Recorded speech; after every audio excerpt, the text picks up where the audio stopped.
This morning, an 8-year-old boy is at the hospital in stable condition after being shot several times while walking on the sidewalk. This happened about 9:15 last night, 34th and Locust. Police told us at least 2 people were shooting across the street toward a house when the boy was hit.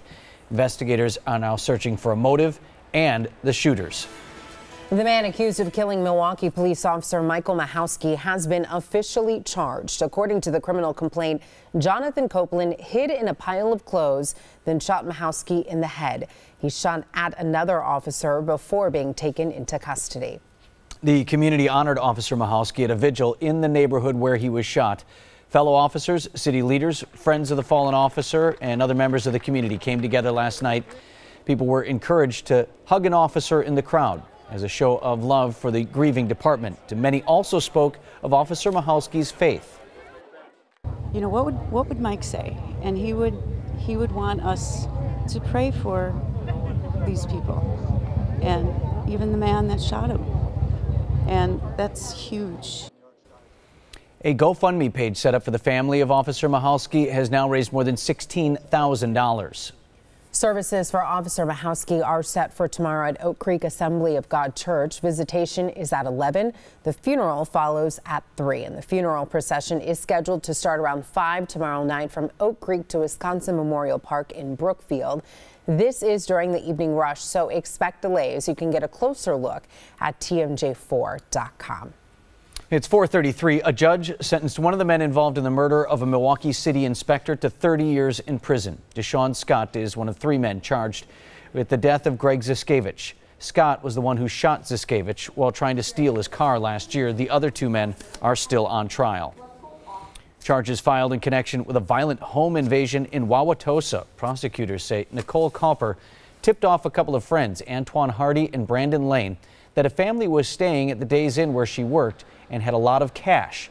Police believe the suspect staked out the hotel and watched the family until they left for their new home. The criminal complaint then reports that they bound and gagged 5 victims. Doors once covered with hateful graffiti are now painted over at Greenfield Park in West Allis. The park's employee found the graffiti Saturday morning. The vandals wrote derogatory messages about Jews and drew vulgar sketches. The sheriff's office is investigating. A plan to ban those bird scooters in Milwaukee will go before the Common Council this morning. If it passes and the mayor signs it, the city could start confiscating the dockless motorized rental scooters. Bird says thousands of people have tried them already since they arrived here just last month. Early voting is now underway for the August primary. Primaries for governor and U.S. Senate, as well as local races, are scheduled for August 14th. You can learn about the candidates or find your polling place at tmj4.com/decision2018. Democratic candidate for governor Tony Evers set to launch his first television ad. It features Evers addressing a group of people promising to invest in children and workers and not giving what he calls handouts to Foxconn. Evers is one of 8 candidates looking to take on Governor Scott Walker in the fall.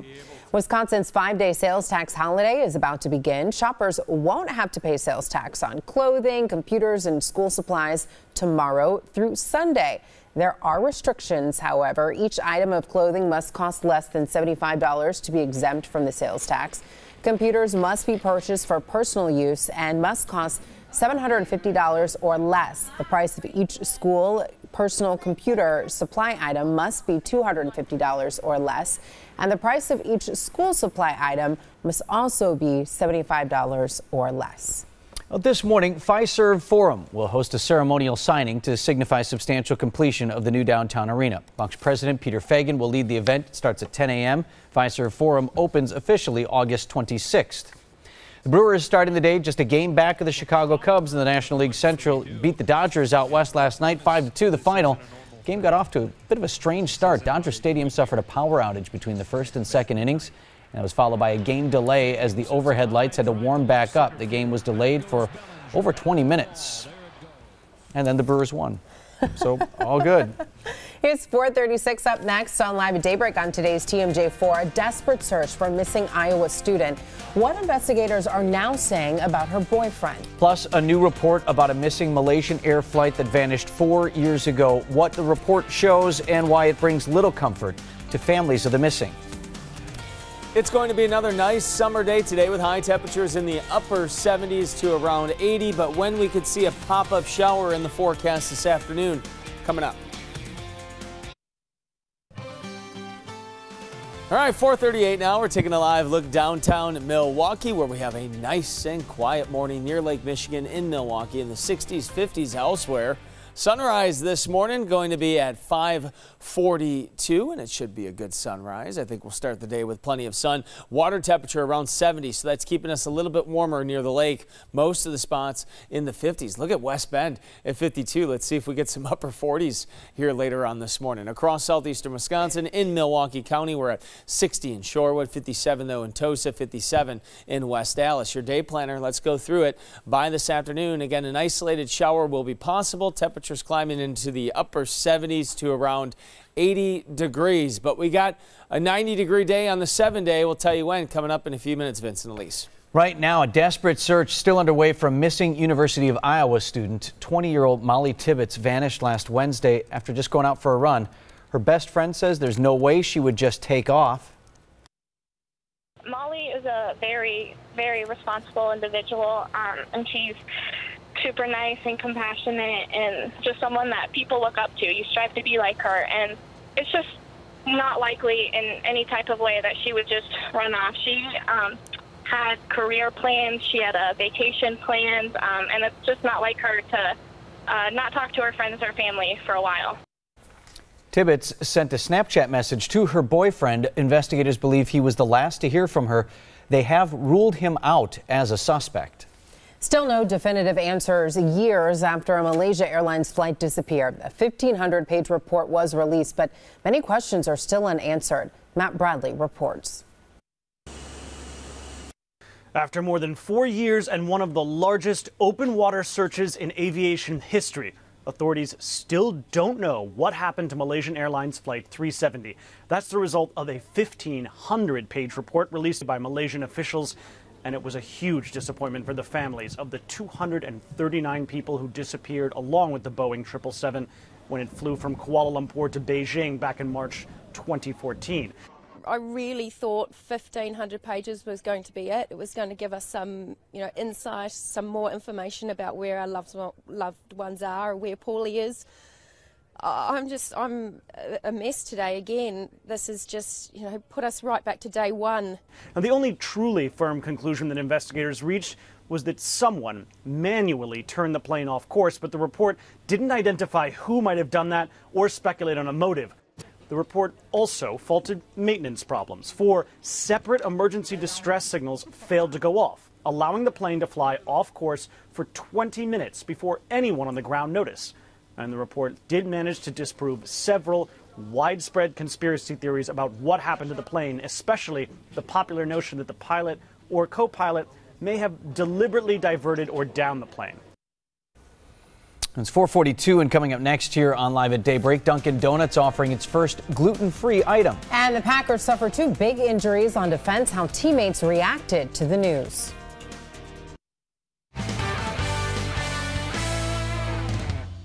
Good morning, everyone. I'm Rod Burks for the 1-minute drill for you on this Tuesday morning. The Green Bay Packers were back on the practice field on Monday, and they suffered 2 big injuries on defense. Safety Kentrell Bryce, who's been working with the #1 defense, was carted off the field with a leg injury, and starting inside linebacker Jake Ryan also went down yesterday. No one ever wants one of our guys to get hurt, but I go back to my rookie year. Guys got hurt, I got a chance to step up, and all of a sudden I'm starting, and it's at those points that, all right, what are you going to do now? And what are you going to do to be that guy that can step up and make those plays? And if you can do that, it's going to help us out. It's always tough. Try to leave it in God's hands. Hopefully, we don't know what's going on, but like I said, God hasn't wrote him off yet. It's really tough. I mean, we're just getting started, and we don't want to see anybody's season come to an end before it even starts. So we just got to be more careful out there and just take care of each other. And in baseball, the Brewers will take on the Dodgers in Game 2 out west. That's your 1-minute drill. Have a great day, everybody. It's 4:45. LeBron James is heading to the LA Lakers, but that's not stopping him from showing Ohio some love. The NBA star opened a public school in his hometown. The I Promise School has been 10 years in the making. It's designed to help children from challenging situations or backgrounds. Only 3rd and 4th graders for now, but there are plans to expand in the coming years. A play that reminds you always keep your eye on the ball. Blue Jays athletics last night in Oakland. Toronto's Marco Estrada puts that one in the dirt. Where's the ball? Where's the ball? Where's the ball? Where's the ball? Where's the ball? Yeah, stuck in the chest protector. There it is. I got it. Well, from this vantage point, I couldn't see it either. I know, right? Well, you just say, keep it in front of you. Can't fault. It was in front of him. Fooled me. I thought it was right in between his feet there. Right in front of him. The commentary makes that play a little more colorful, too. Oh, yeah. Awesome. All right, outside today, it looks like going to be, for the most part, a nice day. Yesterday afternoon, spots from like Fond du Lac to Dodge County, Jefferson County, there were a few spots like downpours that saw like 2 inches of rain. Oh, my goodness. Everybody else? Everybody else, nothing. Look at this map here. Here's estimated rainfall. And again, each one of those little green little blobs you see there stretching from the east side of Fond du Lac through little portions of Dodge County, even far western Jefferson County. These are the locations I'm talking about that saw over an inch of rain. In fact, radar even estimates a little tiny spot to the east of Fond du Lac of close to 3 inches of rainfall. But you can see in general 1 to 2 inch amounts here with each one of these little blobs, and as we mentioned, most of us didn't see a drop. Okay, this is a live look in Racine. Current temperature 63 degrees, the dew point at 62, so there is still a little bit of humidity out there. 65 in Milwaukee with a northwest wind at 5 miles per hour, and across southeastern Wisconsin, cool and comfortable elsewhere. You got 52 in West Bend, 53 in Watertown, Beaver Dam at 56. Dew points again stretching from the 50s to the lower 60s out there this morning. Eventually everybody back into the 60s today, so we will be on the humid side just barely, and then it gets a little worse on Wednesday and Thursday and into Friday. So the weather headlines: isolated showers expected to pop up again this afternoon, but I don't think they'll be as intense as what we saw yesterday, but still very, very hit and miss with most staying dry. Best chance of rain for everybody is going to be Wednesday night and into Thursday, and then we start to heat up. Storm 4 Max radar across the state this morning, all is quiet. We do have some scattered clouds working through this morning. Let's go through our future forecast here, and as we head into the later morning hours, here's 6:30 dry, 8 o'clock dry, 9:30 still dry, and then by the afternoon I think we start to see a few more clouds, and there you go, a couple little light showers starting to develop. An area of steady rain works over Lake Michigan and lower Michigan. That should stay to the east of us. All right, your forecast for today: a high temperature of 78, mostly sunny to partly sunny with a slight chance of showers for us for tonight. Low temperature of 65, inland 60 under partly cloudy skies. And here's your 7-day forecast. On Wednesday, most of the day dry. It's Wednesday afternoon into Wednesday night. We got a decent chance of some showers and storms, and still some scattered storms on Thursday with a high of 80. 83 on Friday, and then 90 on Saturday. And then it looks like staying in the upper 80s on Sunday and Monday with some scattered storms. You see enough sunshine those days, it could be 90 as well. And really, it looks like next week could be a hot one. So summer far from over, Vincent Lease. All right, thanks, Brian. It's 4:49 happening today. President Trump's former campaign chairman goes on trial. Paul Manafort faces multiple financial fraud charges. The trial will focus on how Manafort handled money he earned through a consulate in Ukraine. Manafort is charged with hiding more than $30 million in overseas income that he received from the Ukraine government. Also today, the Senate Judiciary Committee will hold a hearing. They're looking at the Trump administration's progress of reunifying undocumented families separated at the southern border. Representatives from the U.S. Border Patrol, ICE, and the Department of Justice will testify. It's let's make a deal in Washington. President Trump says he's ready to talk immigration with Congress and nuclear weapons with Iran. Tracy Potts reports. President Trump doubling down on his threat to shut down the federal government over immigration. I would have no problem doing a shutdown. It's time we had proper border security. Like a border wall fully paid for? Not necessarily, the president says, but this shutdown threat, still 2 months away, is not sitting well on Capitol Hill. I think it would be a mistake, and I don't think it's going to be necessary. No one wins. I think the American people expect us to do our job. Part of that job, keeping America safe. After an escalating war of words with Iran, Mr. Trump now says he's willing to sit down with the country's president. No preconditions, no. They want to meet, I'll meet. Anytime they want. Anytime they want. Discussions to end the nuclear threat. The National Security Council is backing him up with a list of incentives, including getting rid of economic sanctions if Iran cooperates.